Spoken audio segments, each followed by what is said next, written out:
মুসলিম ও বিরোধীদের আপত্তির মুখে ভারতের লোকসভায় শরিকদের সমর্থনে ওয়াকফ বিল পেশ করে বিজেপি সরকার। বুধবার ১৩ ঘন্টার বিতর্কের পর ২৮৮টি ভোট নিয়ে পাশ হয় বিলটি।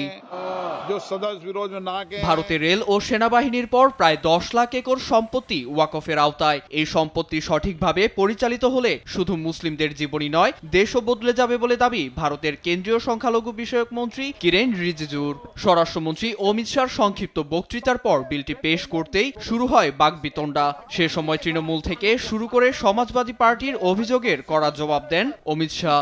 বলেন, অন্যের নয় বরং নিজের জমি একমাত্র দান করা যায়। মুসলিম ও সংখ্যালঘুদের নিরাপত্তা নিশ্চিত করতে ওয়াকফ বিলটি সবাইকে মানতে হবে। আইনের ঊর্ধ্বে কেউই নেই। সরকার যে সিদ্ধান্ত নিয়েছে তা মানতে হবে। সংসদ ও সরকারের নিয়ম সবাইকে মানতে হবে। সমস্যা থাকলে আদালতে যান, আদালতে নিয়ম মেনেই সব হবে। তার যুক্তির পক্ষে সমর্থন জানায় বিজেপির জোট শরিক তেলেগু দেশম পার্টির সাংসদ কৃষ্ণদাস প্রদাস টেনেট্রি। বলেন, মুসলিমদের ক্ষমতায়ন তাদের মূল লক্ষ্য। এদিকে কংগ্রেস, তৃণমূল, সমাজবাদী পার্টি, এনসিপি, ডিএমকে, আরজেডির পাশাপাশি বুধবার লোকসভায় সংশোধিত ওয়াকফ বিলের বিরোধিতা করে শিবসেনাও।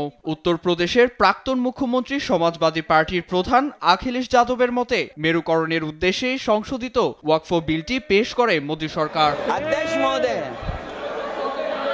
অন্যদিকে সংসদে সবার সামনেই বিলটি ছিঁড়ে প্রতিবাদ জানান হায়দ্রাবাদের সংসদ আসাদুদ্দিন ওয়াইসি।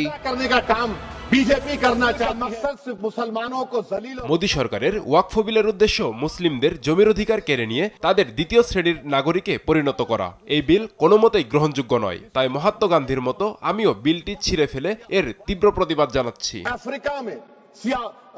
বিলটি দ্বিতীয়বারের মতো দেশ ভাগের কারণ হতে পারে বলেও মত বিরোধীদের। কারণ এর মধ্য দিয়ে মুসলিমদের ধর্মীয় স্বাধীনতার উপরে সরাসরি হস্তক্ষেপ করা হবে বলেই মত তাদের। এমন আলোচনা সমালোচনার মধ্যেই আজ রাজ্যসভার অনুমোদনে চলছে আলোচনা। নীরব দাস, নিউজ ডেস্ক, দেশ টিভি।